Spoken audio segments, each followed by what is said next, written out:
श्रीमन नारायण गुरु जी, आपके चरणों में शत नमन है। जी भैया। गुरु जी, मैं 1-1.5 साल से आ रहा हूँ, लगातार आपको देखता हूँ, सोशल मीडिया पर हर स्तर पर फॉलो करता हूँ और बरेली से आया हूँ मैं। छोटे छोटे से सवाल हैं गुरु जी, और एक प्रश्न अभी प्रश्नोत्तरी में मेरे और थोड़ा सा आया, बहुत छोटे छोटे गुरु जी। सबसे पहली बात तो ये गुरु जी, एक बचपन से कहावत सुनते आ रहे हैं, स्वार्थ बिना प्रीत नहीं। इसका मतलब क्या? क्या? स्वार्थ बिना प्रीत नहीं। स्वार्थ बिना प्रीत नहीं, ये जगत की रीति है कि जगत बिना स्वार्थ के प्रीति नहीं करता, ये जगत के लिए है। तो गुरु जी कैसे जगन्नाथ जी के लिए नहीं है। तो कैसे करना चाहिए गुरु जी बिना स्वार्थ के? समझ गया मैं। देखिए, आज के जमाने में सब स्वार्थ लाग करें सब प्रीति, सुर नर मुनि जन की यह रीति। जी गुरु। सब स्वार्थी हैं। जी गुरु जी। है ना?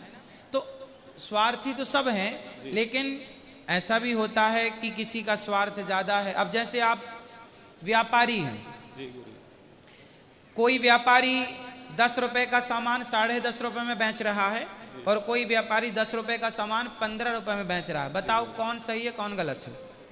गुरु जी, जैसे आपने कहा, मैं एक छोटा सा व्यापारी हूँ, मैं 10 का सामान 10.5 में ही बेचता हूँ। हाँ, तो आप सही हैं, क्योंकि आप उचित मुनाफा ले रहे हैं, क्योंकि उसमें आपके बच्चों का भी पेट भरना है, आपकी भी जिम्मेदारी है। लेकिन 10 का 15 में बेचना बेईमानी है। उसी तरह स्वार्थी तो आप भी हैं, 25 पैसा कमा रहे हैं, 50 पैसा, लेकिन वो माफ है क्योंकि वो उचित है। स्वार्थ तो है पर वो भी उचित है।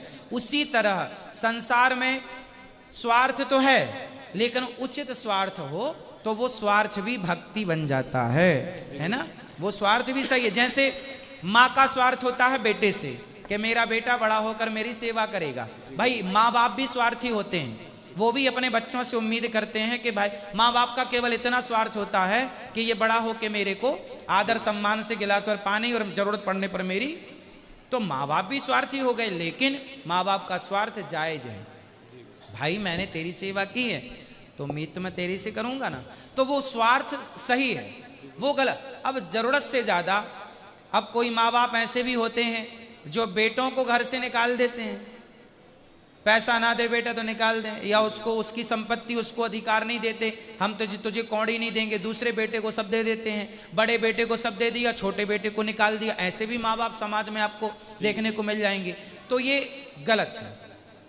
हर व्यक्ति स्वार्थी है, माना कि पति भी स्वार्थी होता है, पत्नी से सुख चाहता है, पत्नी भी स्वार्थी होती है, पति से सुख, लेकिन वो स्वार्थ उचित है, ठीक है, तो सही है।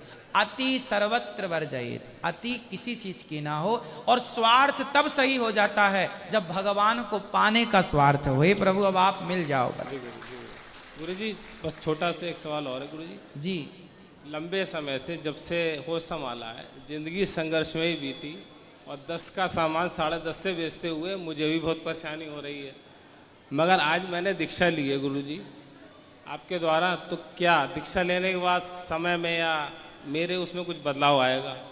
नहीं, बदलाव केवल ये करना है कि दुकान चलाते हुए, काम करते हुए मंत्र का जाप करना है, और ये नहीं मानना कि ये दुकान मेरी है, ये मानना है कि प्रभु ये दुकान आपकी। अब जैसे चलाना है आप चलाओ, आप तो बस हमारे ठाकुर जी घर में जो आपकी सेवा है, प्रभु राम इतना दीजिए जामे कुटुंब समाए, मैं भी भूखा ना रहूं साधु ना भूखा जाए। हे प्रभु, बस इतनी व्यवस्था करो, बाकी आप जानो। बस अंतिम प्रश्न गुरु जी, छोटा सा है बहुत। जैसे अभी प्रश्नोत्तरी में जो सुन रहा था मैं, जैसे इंग्लिश स्कूल में लोग बच्चों को पढ़ाते हैं, वैसे मैंने अपने बेटे को शुरू से धार्मिक शिक्षा सारी दी है, उसे हनुमान चालीसा भी याद है, जैसी बात हो रही थी अभी। तो गुरुजी, मैं ये कहना चाहता हूँ, क्या आपका संदेश ये है कि बच्चों को इंग्लिश स्कूल में ना पढ़ाएं, हिंदी मीडियम में पढ़ाएं? देखो, हम ये भाषा तो सबको आनी चाहिए, इंग्लिश तो मुझे भी आनी चाहिए। मैं भी नई भाषाओं को सीखने में पूरी कोशिश करता हूँ, मैं भी इंग्लिश सीखता हूँ, लेकिन मैं ये नहीं कहता कि इंग्लिश नहीं आनी चाहिए, मैं ये नहीं कहता कि संस्कृत नहीं आनी चाहिए, पारसी नहीं आनी चाहिए, मैं ये नहीं कहता कि उर्दू नहीं। मैं कहता हूँ कोशिश करो कि आपको हर भाषा का ज्ञान हो, लेकिन हर भाषा का ज्ञान रख कर भी आप अपनी संस्कृति को सर्वोपरि रखिए, श्रेष्ठ मानिए कि हमारी संस्कृति सर्वश्रेष्ठ। अपने संस्कारों को ना भुलाइए। अब आप जरा सी इंग्लिश बोलने लग गए और आप अपने आप को अंग्रेज मानने लग गए, और आपने अरे माँ बाप की क्या सेवा करना, क्या पाँव दबाना, क्या उनका आदर करना।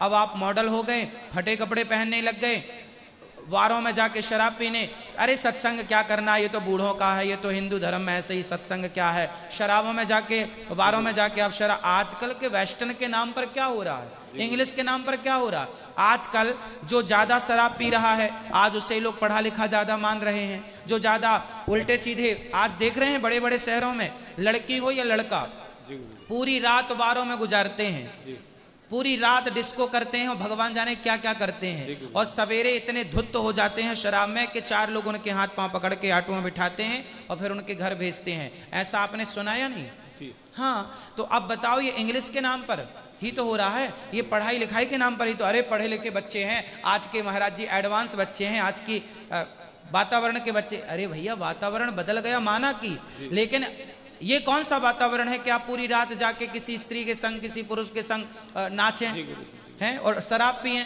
और ये देखो हमारी संस्कृति कहती है कि आप पढ़ लिख जाओ। राम से ज्यादा कौन पढ़ा होगा, वशिष्ठ जी से ज्यादा कौन पढ़ा होगा, लेकिन वो राम सवेरे जाग कर अपने माता पिता को प्रथम प्रणाम करते हैं, गुरुजनों को प्रथम प्रणाम करते हैं और धर्म पर चलते हैं। पराई नारी आई थी राम जी के पास, सूपनखा आई थी, है ना। आजकल के ये पढ़े लिखे वेस्टर्न कल्चर के लोग होते तो सूपनखा के साथ शराब पीने लग जाते, क्या एक पैक तेरे संग मार लेते हैं। लेकिन भगवान राम ने अपनी मर्यादा नहीं खोई, इसलिए आपको जमाने में किसी के भी संग रहना पड़े रहिए, किसी भी भाषा को बोलना पड़े बोलिए, किसी भी काम को करना पड़े ईमानदारी से करिए, लेकिन अपने संस्कार अपनी संस्कृति में डट के अपने कायम रहिए कि हम झूठ नहीं बोलेंगे, हम छल नहीं करेंगे, हम किसी बेटी के साथ, बहन के साथ, उसके साथ गंदी निगाहों से व्यवहार नहीं करेंगे। मतलब अपने संस्कार अपने साथ, है ना। बहुत बहुत धन्यवाद गुरुजी, आपके चरणों में पुनः खुश बंदन। खुश